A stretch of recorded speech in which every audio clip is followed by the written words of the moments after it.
Hello साथीहरू, आज हामी अकाउन्टिङ इक्वेसन अर्थात् लेखा समीकरणको बारेमा बुझ्नेछौँ। यो भनेको अकाउन्टिङको ब्याकबोनको रूपमा रहेको हुन्छ। मानौँ हामीले एउटा बिजनेस स्टार्ट गर्ने भयो, कपडाको व्यापार गर्ने भयो, त्यसको लागि हामीले इन्भेस्टमेन्ट कहाँबाट ल्याउने भन्दा आफूले 3 लाख रुपियाँ इन्भेस्ट गर्ने भयो र बाँकी 2 लाख रुपियाँ लोन लिएर जम्मा 5 लाख रुपियाँको हामीले सुरुमा व्यापार गऱ्यौँ। यसको लागि हामीले विभिन्न सम्पत्तिहरूमा हाम्रो इन्भेस्ट गर्नुपर्ने हुन्छ।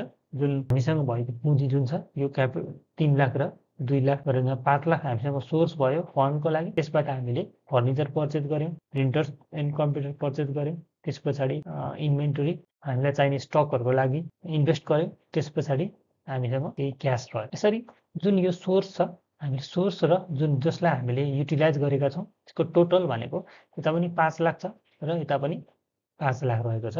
त्यसो हुँदा यसलाई के भन्यो भन्दा क्यापिटल भनेको जुन हामीले सेल्फ इन्भेस्ट गरेको 3 लाख रुपियाँ छ यो क्यापिटल हो, र हामीले जुन बाहिरबाट लिएको लोन छ 2 लाख रुपियाँ यो भनेको लायबिलिटिज भयो। यो दुईटा गरेर हामीले हाम्रो बिजनेसमा 1 लाख 2 लाख र यो 250 450 भयो। त्यसले गर्दा जम्मा 7 लाख रुपियाँ बराबरको सम्पत्ति मेन्टेन गरेका छौँ। यो भनेको चाहिँ हाम्रो अकाउन्टिङ इक्वेसन हो। अकाउन्टिङ इक्वेसनको प्रिन्सिपल नै के हो भन्दा हामीसँग भयो आफ्नो क्यापिटल र लायबिलिटी हुन्छ, त्यसको टोटल जहिले पनि एसेट्सको टोटलसँग इक्वल हुन्छ। यसलाई हामी अकाउन्टिङ इक्वेसन भन्छौँ। इक्जाम्पलमा 3 लाख आफ्नो सेल्फ इन्भेस्टमेन्ट, 2 लाख लोन गरेर 5 लाख रुपियाँ चाहिँ हाम्रो के भयो एसेट्समा इन्भेस्ट भयो। यो भनेको फन्डको सोर्स भयो। अर्को भनेको युज भयो। सोर्स र युजेजको अमाउन्ट चाहिँ इक्वल हुन्छ। इक्जाम्पलहरू हेरौँ। अघिको हाम्रो बिजनेसमा चाहिँ मानौँ हामीले क्यासमा हामीले केही पर्चेज गऱ्यौँ, हाम्रोमा सामान हाम्रो क्यास जान्छ। त्यो चाहिँ हाम्रो सम्पत्तिमा असर गर्ने भयो, क्यापिटलमा कुनै पनि असर गर्दैन र लायबिलिटिजमा पनि कुनै पनि असर गर्दैन। हामीसँग जुन क्यास थियो त्यही क्यासलाई हामीले एसेट्स नै बाहिर गयो र एसेट्स नै हामी लिएर आयौँ। त्यसो हुँदा क्यापिटल र लायबिलिटिजमा कुनै पनि असर परेन। सेल्स अफ गुड्सले के भन्यो, सामान बेच्यो पैसा आयो भनेको, पैसा भनेको के हो सम्पत्ति र गुड्स भनेको सम्पत्ति। त्यसो हुँदा सम्पत्ति गयो सम्पत्ति आयो। के फरक पर्छ भन्दा जति बराबरको सामान गएको छ त्योभन्दा यदि बढी क्यास आयो भने प्रफिट, हामीले प्रफिटमा बेच्यौँ क्यापिटलमा प्लस हुन्छ।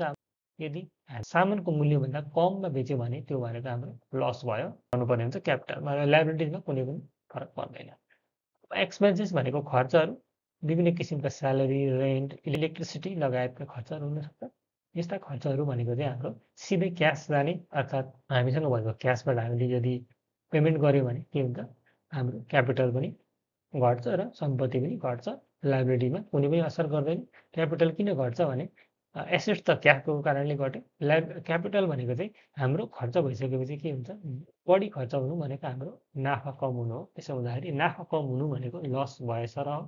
त्यसो हुँदा क्यापिटलमा यसले असर गर्छ। Purchase of goods and credit, अघि हामीले क्यासमा किनेको थियौँ, क्रेडिटमा किन्दा हामीसँग सामान आउँछ तर के हुन्छ क्यास जाँदैन। त्यसो हुँदा क्यासलाई म्यानेज गर्नु परेन र हाम्रो लायबिलिटी बढ्यो। भोलिको दिनमा हामीले कसैलाई पेमेन्ट गर्नुपर्ने अमाउन्ट जुन छ त्यो बढेको छ, त्यसलाई हामी क्रेडिटर्स भन्छौँ। बाँकीमा किनेको क्रेडिटर्स भयो।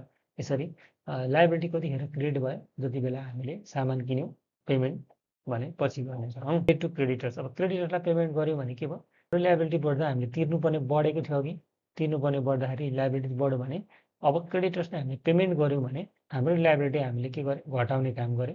त्यसो हुँदा घटाउँदा के भयो, पहिलो कुरो त क्यास जाने भयो, दोस्रो कुरा हाम्रो क्रेडिटर्स घटेर जाने भयो। अकाउन्टिङ इक्वेसनमा चाहिँ एसेट्समा जति बराबरको असर पर्छ, यहाँनिर क्यापिटल र लायबिलिटी दुईटामा गरेर टोटलमा सेम अमाउन्टको डिफरेन्स पर्ने हुन्छ। हामीसँग 2081 को मोडल क्वेसन रहेको छ। यसमा 4वटा क्वेसन रहेका छन्। यसलाई हामीले सल्भ गरेर हेरौँ।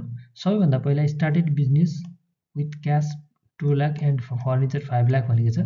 जम्मा 7 लाख रुपियाँमा हामीले एउटा बिजनेस स्टार्ट गर्ने भयो। यो 7 लाख रुपियाँ भनेको चाहिँ हाम्रो क्यापिटल हो।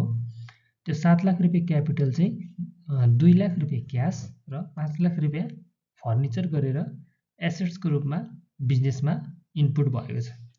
त्यसो हुँदा त्यो इनपुट भएको जुन एसेट छ यो यहाँ यसरी राख्छौँ, started business with cash and furniture भनेर लेख्नुपर्छ यहाँनिर है। एन्ड फर्निचर भनेर हामीले 7 लाख रुपियाँ एसेट्स इन्भेस्ट गरेर बिजनेस स्टार्ट गर्दाखेरि यस्तो इक्वेसन हुने भयो। यदि हामीले लोन लिएको थियो भने यो लोन हुँदाखेरि चाहिँ यहाँनिर हामीले लायबिलिटीमा पनि। अर्को के छ भन्दा purchase goods worth 80,000 on cash, 80,000 को क्यासमा किनियो र 70,000 को क्रेडिटमा किन्यो भनेपछि 1,50,000 रुपियाँ हामीले यति बराबर 1,50,000 बराबरको सामान चाहिँ हामीले पर्चेस गऱ्यौँ भनेपछि यतिको हामीसँग सामान आयो, गुड्स यति आयो, क्यास गयो 80,000, ठिक छ। 80,000 मात्रै हाम्रो सम्पत्ति गयो। यसरी असर गर्छ र जुन बाँकीमा किनेको छ यो भनेको भोलिको दिनमा हामीले फ्युचरमा तिर्नुपर्ने पैसालाई चाहिँ हामीले लायबिलिटिजमा राख्नुपर्ने हुन्छ। फर्स्ट ट्रान्जेक्सन पछि बिगिनिङ इक्वेसन भनेर लेख्ने र फर्स्टको अमाउन्टहरूलाई जोडेर राखिदिने र यहाँबाट जस्तो अमाउन्ट राखिदिने, ठिक छ। अब सेकेन्डमा के भयो, गुड्स आयो 1,50,000 को र क्यास गयो 80,000। एसेट्समा यसरी असर गर्यो, क्यापिटलमा कुनै पनि असर गरेन र लायबिलिटिजमा के भयो, 70,000 लायबिलिटिज हाम्रो क्रिएट भयो, भविष्यमा हामीले भोलिको दिनमा तिर्नुपर्ने हुन्छ। अब नेक्स्टमा छ रेन्ट पेड भनेपछि हामीले सिधा क्यास पेमेन्ट गऱ्यौँ। क्यास पेमेन्ट गरिसकेपछि एसेट्समा असर गर्ने भयो एउटा। र अर्को कुरा भनेको चाहिँ रेन्ट भनेको रेन्टले आफैमा के गर्छ, हाम्रो प्रोफिटलाई मिनिमाइज गर्छ, खर्च बढायो, नाफा घटायो, त्यसो हुँदा त्यसलाई क्यापिटलमा असर गर्छ। त्यसलाई चाहिँ हामीले रेन्ट पेड भनेर यसरी राख्नु पर्यो। एसेट्स पनि घटायो, क्यापिटल पनि घटायो। त्यस पछाडिको न्यू इक्वेसन भनेको चाहिँ अघिल्लो इक्वेसनमा यो दुईटा अमाउन्टलाई चाहिँ हामीले के गर्यौँ, 7,70,000 माइनस 90,000 गर्दा 6,80,000 6,80,000 रुपियाँ हाम्रो न्यू ब्यालेन्स भयो। यसलाई हामी न्यू इक्वेसन भनेर राख्छौँ। यो एसेट्सको ब्यालेन्स अनि क्यापिटलको ब्यालेन्स भनेको 7,00,000मा 90,000 घटाएर 6,80,000, लायबिलिटिजमा जम्मा 70,000 भनेपछि जम्मा हामीसँग 6,80,000 रुपियाँको क्यापिटल प्लस लायबिलिटिज र एसेट्स पनि 6,80,000 रुपियाँ रहेको छ। अब लास्टमा के छ भन्दा सोल्ड गुड्स कस्टिङ 20,000 भनेको 20,000 को सामान रहेछ है।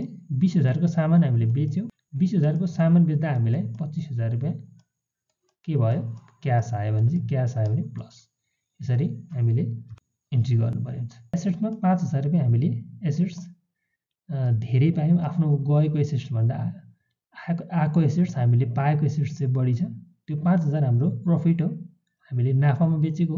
नाफा भयो भने क्यापिटललाई त्यसले बढाउने काम गर्छ। नाफा घट्यो भने क्यापिटलमा घटाइदिने अर्थात् र लस भयो भने पनि घटाइदिने। प्रफिट बढ्ने भयो, इन्कम भयो भने त्यसले क्यापिटलमा पोजिटिभ इम्प्याक्ट पार्ने भयो। अब लायबिलिटिजमा कुनै पनि असर पारेन।